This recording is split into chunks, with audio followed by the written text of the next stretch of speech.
This is the Goode Show. I'm Surinder, a proud military spouse of 26 years.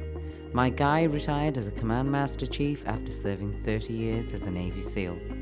I'm also a mom, an entrepreneur, and an advocate for the military community.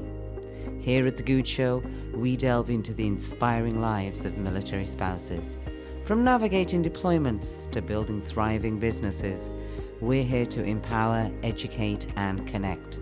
So grab a coffee, get comfy, and let's get into it, because the Goode Show is where your story matters. Welcome to this week's episode. My name's Surinder. I am your host, and this is the Goode Show.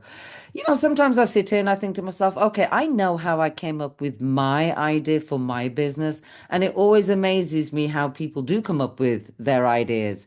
And my guest today, you know, her idea came to her literally in a wave. It was a wave of an idea. Aren't I right, Katie? You are. You are. Kate Reimann, welcome to the show. How are you? Thank you so much. I'm really excited to be here with you. It looks very sunny and warm where you are out there in the back window. And you're in Hawaii just now. That's right. We're on Oahu. Okay. And you are an Air Force spouse. Your husband served 25 years, and you guys have been together 16 years with two kids. That's correct. You got it. And during that period of time, like I said, you know, it was a wave that literally hit you that gave you the idea for your business. So tell us about that and tell us what you do. Okay. Yeah. So we were stationed at the Pentagon, living in Alexandria, Virginia.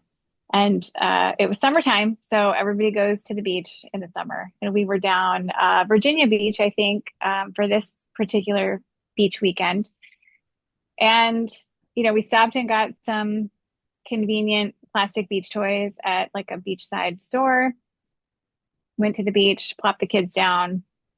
They were pretty young at the time. And they were playing, just normally playing with the beach toys on the beach. We had like a dozen of them. Hmm. Toys, not kids. And Glad you clarified that. probably wouldn't be in this business if I had a dozen kids. And then, like you said, this wave came in just, a little bit above the shoreline. Wave came in and just swept all of their beach toys out into the ocean. And I have always been really sensitive to pollution and our impacts on the environment. But there was something about this that really brought that like right front and center. Uh-huh. And I, without a second thought, just dove in the ocean after these toys, plucking all of them out of the ocean, bringing them back on shore. And it was like I had saved them, right? I had saved them from these plastic gyres that we have in the ocean, these like swirling, like waves of trash. Some like the one that we have over here is big as the size of Texas, like these huge swirling trash piles in the ocean. And I was like, okay, I saved these toys. They are not going to do any damage in the ocean, right? But then I'm sitting on shore and I'm looking around at like everything that everyone has brought to the beach. And I'm like, what are we doing? Like we're just bringing so much waste. We're creating so much waste just so we can go to the beach and give our kids toys to play with for 5 minutes. I don't know. There was like this moment where everything shifted. My whole perspective shifted on this. And I remember sitting there and I turned to my husband and I was like, I got to fix this. I got to do something. And I said to him, I want to make plastic the way I want people to think of plastic in 20 years, the way they think of smoking. Like, maybe you're going to do it, but you know better, right? I just want there to be, I want there to be so much information about it. I want there to be alternatives to help educate consumers. And I couldn't shake it. I couldn't shake that notion that we got to make something better. We got to do this better. And so that night we drove home from the beach. Kids are in bed. I open up my laptop and I just start searching like compostable beach toys, biodegradable beach toys, biodegradable toys, compostable toys, like what's out there. And I couldn't find anything. And so I thought, okay. I mean, there was nothing because doesn't plastic come in certain grades? Like, doesn't it have Hmm. like so? But all beach toys are made of the kind, obviously, that isn't compostable. Durable, rigid plastic. Yeah. So there were lots of companies, not lots, but there were probably maybe a half dozen companies that had recycled plastic Okay. options, Yeah. which is better.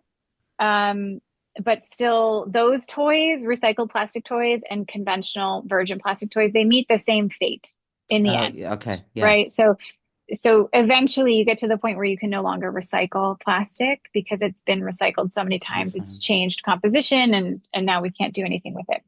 So eventually all of that plastic is going to sit and exist Yes. forever, right? And so that was the journey. I couldn't shake this feeling that I needed to create an alternative, and that was that was how it happened. That was how the idea was born. So how do you create it though? I mean, again, it sounds simple. Okay, so I created an alternative, but you went to the store, you had to do some research on materials, Yeah, etc. I was really just on the internet, like constantly looking for companies that were doing something in a similar vein or adjacent materials, like anything I could. I initially reached out to a company that was using mycelium-based material, and so that material is made with mushrooms and Oh, like agriculture waste. And I okay. thought, oh, this is interesting. This is like very low bar. I could prototype this in my house because you bake it. Like I was doing all kinds of like sort of crazy things when I Uh-huh. look back on it. That didn't work, but it was a really good entry point for me because to create the shape for this beach toy that I was going to grow with this mushroom based material, I needed to 3D print a design and had to teach myself how to 3D print, wanted to Wow. make sure that the 3D print material was environmentally responsible.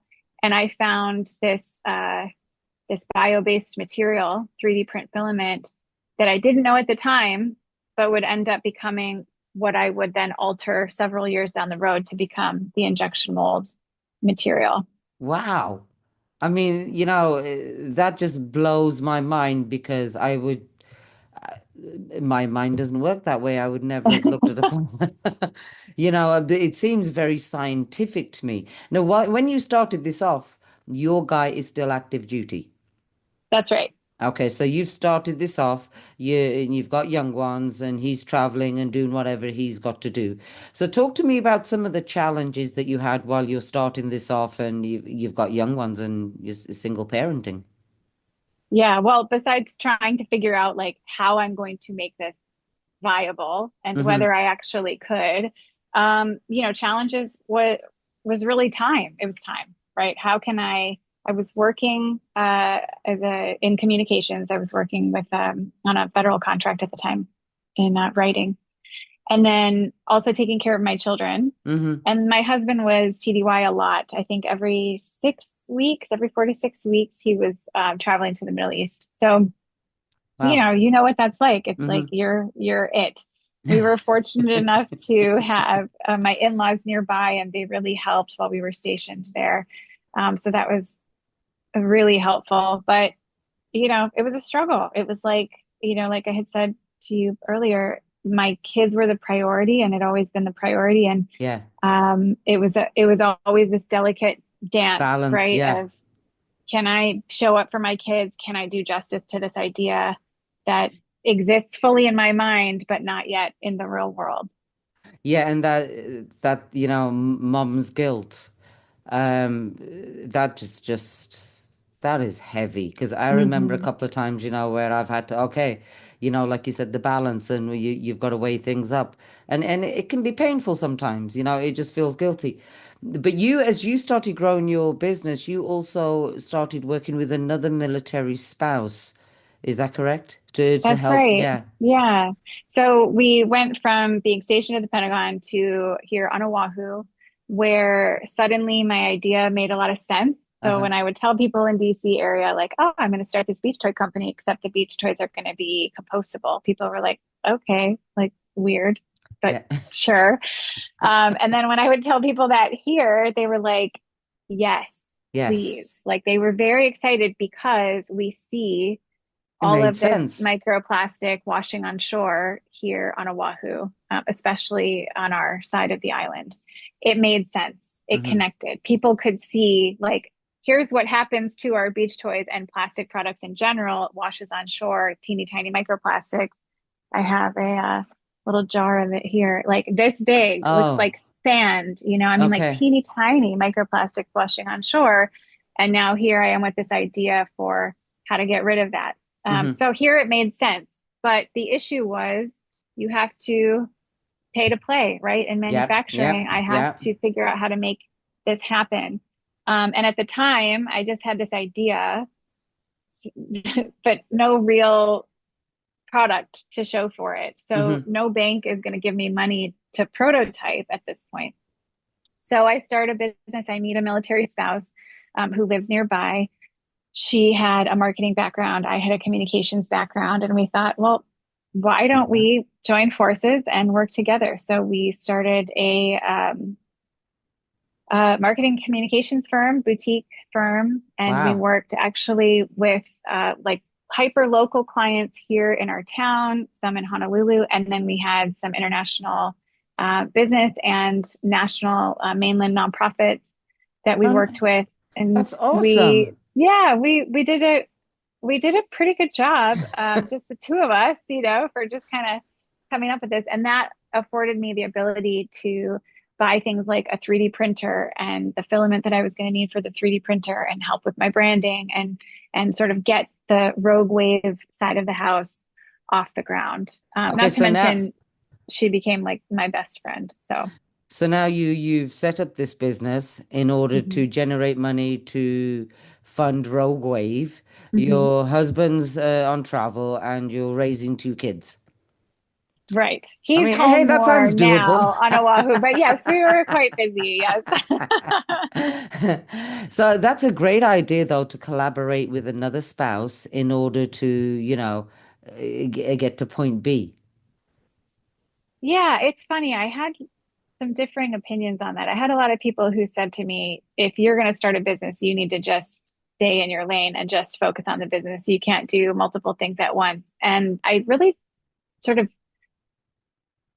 that stuck with me. And I was like, oh, am I doing it wrong? But it took me a while, but I finally realized like I'm doing this the way I can do this. And this is the Yes. way I have to do this. Yeah. And it's not going to look the same for everyone else. And no one has done what I'm trying to do. So I got to just stick with me and do Yeah. it the way I can do Yeah. it, and that was how I could do it. Yeah, you're absolutely right. I mean, people, I've got a lot of squirrels that go off in my head every day. And people are always saying to me, okay, slow your roll, slow your roll. And I'm like, okay, but you don't understand. All of these pieces actually fit together. There's synergy between them. I've just got to place them in the right order and figure out how that has to happen. Hmm. I'm not too sure if you can only. I understand the concept of staying in your lane, but I think that when you're an entrepreneur, sometimes those lanes are, you got to fudge them a little, because you Yeah. have to. I don't know, Yeah. like you said, I don't know any other way to do it. Yeah. You have to So, do what you have to do. so you were with this military spouse, obviously you started that business. Now you've got Rogue Wave going. How did you start? Well, first of all, tell us about the first thing you made. Oh, well, with the 3D printer, the Yeah. first thing I made was the sifter. It was like first gen sifter. It was a totally different design than the one that we have now. But it was the shortest print time. So I don't know if 3D printers have changed, but whenever this was 5 years ago, 4 years ago, 5 years ago, um, when I was printing, it would take a long time to make these prints. Like 6 hours was the shortest time. Wow. So the sifter was the 6 hour print, and that was the first thing that I was able to successfully print. And then the shovel was next. And then it took me months to successfully print the pail Uh-huh. because the pail was over 24 hours of print. Oh my And Lord. it took over a spool. So if I didn't change out the spool of filament at the Uh-huh. right time, it Yeah. would keep printing, but without any filament. So I would have like half of a bucket. So that was really painful. Took me a really long time. I'm sure there's like more sophisticated ways now to do that, but at the Yeah. time, that was what I was working with. So yeah, the first thing was a sifter, and then we took it to the beach, and my boys immediately broke the handles. Okay. So I printed another one, same thing. They immediately broke the handles. So I said, okay, we need to redesign this Uh-huh. sifter because this isn't going to work. And so now we have our actual sifter So from now that. you've got the sifter. You've got some stuff out there on the market, like the sifter. You've got the tell me your website. Where can people go to get some of this stuff? Yeah, it's roguewavetoys.com. And Okay. they can get the beach toy set. It's the pail, the sifter, and the shovel. Now, how long, like, so explain this to me, like, compostable stuff for dummies. Okay. So, so I purchased the pail and the bucket and whatever, and I go off to the beach. So basically, if I lose that in the water, it is not going to lay there as plastic. It will disintegrate, dissolve, go in with the earth, and it won't. Okay, okay, That's all exactly right, right. Yeah. okay, But however, I do want to say, I'm going to grab a sample so I can show you. But I okay. do want to say, like, I don't want people who buy this toy to then chuck it in the ocean or No, no, like no. leave it at the beach. However, if it were to accidentally get swept out to sea, the way my boys' toys did all those years ago, this will, as you said, dissolve on land. It will compost more slowly. Uh-huh. If it's not in the, in the right environment, it'll take more time, but it will not become microplastic as other conventional toys will, conventionally made plastic toys will. Okay. Now, did you say you had a sample? Oh, yeah. Yeah. So what I like about these is that they're really durable. So a lot of people Oh, think that oh, because look it's at that. compostable, so here's a sifter. These are the handles that we recreated. So initially they went straight up like this. I love But that. You know yes, something, it doesn't so, look flimsy because sometimes I think in my right. mind's eye, I think of compostable and I think, oh, it's going to be flimsy. But look, that looks Hmm. really sturdy. Yeah, they're very durable. People are always surprised at just how, yeah, like they feel like a regular plastic. Yeah. They look and feel like a regular plastic. But the amazing part about this is I can put these. We have a Lomi. It's a countertop composter. They make different kinds of countertop composters, but we have a Lomi. You can put these in, so pieces of this or this guy split in half. Uh-huh. Turn on the composter overnight along with our kitchen scraps, and the next day you have compost, like Wow. straight up compost. So I'm really proud of that because Yeah. things like disposable cutlery exist in compostable format. So you go to a restaurant, you get your compostable spoon and your compostable fork, and in theory, those are compostable, but they're very flimsy and they're made to last for one use. These are designed for long life, Hmm. but when we're done with them, we can dispose of them, Yeah. sustainably, and we can create compost out of it. That is amazing. I mean, just watching you handle it and just looking at the size of it and the width of it. I mean, that I think is the most sturdiest compostable item I've ever seen. Yeah, I think we over engineered these just a little bit. Like if I could do it again, we'd probably make these a little thinner. They are quite thick. They require a lot of material. But yeah, they're very sturdy. Now, you've built yourself quite a team, and you have military spouses that are working remotely. And first of all, kudos to you because entities that think military spouses or, remote work isn't for everybody, I beg to differ. I think, So tell us about your team. How did you start your team? Well, I took my military spouse Heather, my Mm-hmm. friend Heather from my original business, and she helped me out when I went through some tough time with this business. My mom got sick with COVID and passed away Oh, in I'm sorry. early 2022, just when we were about to run production of these toys. Finally, after years of delays and supply chain issues and lost material, we were just about to run production. There was another issue with, I think it was a colorant issue.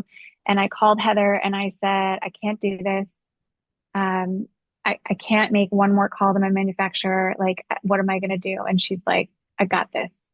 And she just took it. She just took it and ran with it. And she did the hard things for me that I couldn't do because I was grieving the loss of my mom. Yeah. I was distraught. I just couldn't see like a way forward. And she just military spouse. She's like, I got this. Right.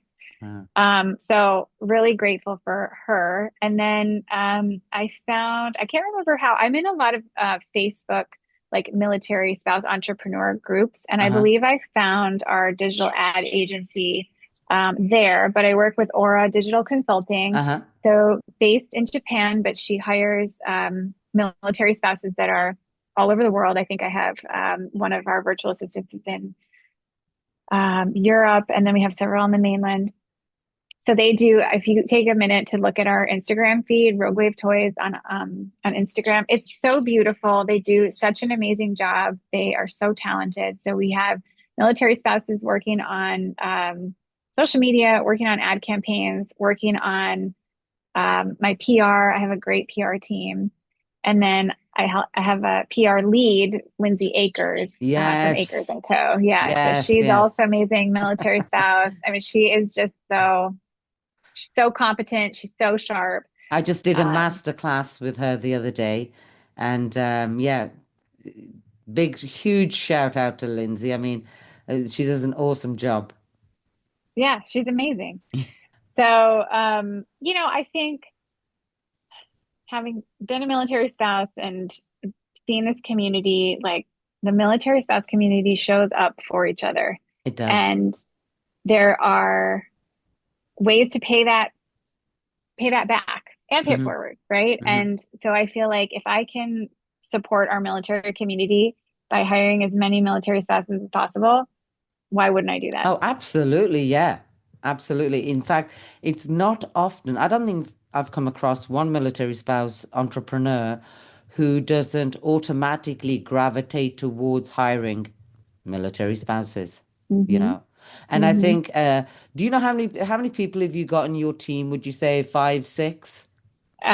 We've probably got 7 or 8. Okay. Total. Yeah. And they're all remote. All remote. Yes. Not one person on Oahu with me. That's crazy how you all manage to get it together, though. And I think with military spouses, the other thing is that because we move, because the nature of our lifestyle that we've chose is what it is, I think there's that ability just to, okay, I'm going to be working from home. I need to be disciplined. I need to, to knock this out because I know people who have worked at home and have zero discipline. So that in itself, sometimes it's a mindset. And I think it's very easy for military spouses to have that mindset because of our lifestyle. Absolutely. Yeah. And it's like, okay, we're going to be in this state today, and then who knows where we're going to be next month. We're going to PCS to who knows where, but I can keep this work. There's one thing that can remain stable, and I'm really happy to contribute to that through this business. I think that's wonderful. Katie, it has been great talking to you on the show today. Before we go, please, I want you to give out your social media handles, your website, so people know how to get in touch with you. Yeah, absolutely. You can find our toys at roguewavetoys.com, and you can follow along on social media at Rogue Wave Rogue Wave Toys on Instagram and Rogue Wave Toys on Facebook. And you can find me on LinkedIn, Kate Reimann. Listen, Kate, once again, thank you so much. And everybody, thanks for tuning in today. If you know of another mill spouse entrepreneur that has a story to tell, please DM us, let us know, and we'd love for you to share. Once again, thanks for joining us on The Goode Show. Follow me on social media. My name's Surinder. I'm your host, and I'm out. Thanks for tuning in to The Goode Show. I hope you have been inspired by today's conversation. If you loved what you heard, help us spread the word. Follow me on Instagram @The Goode Show. As military spouses, we all have stories to share, experiences, resources, and support. I want to hear your story and highlight your business. Let's connect, DM me, or visit surindergoode.com to share your journey. Until next time, take care, stay inspired, and keep doing good things.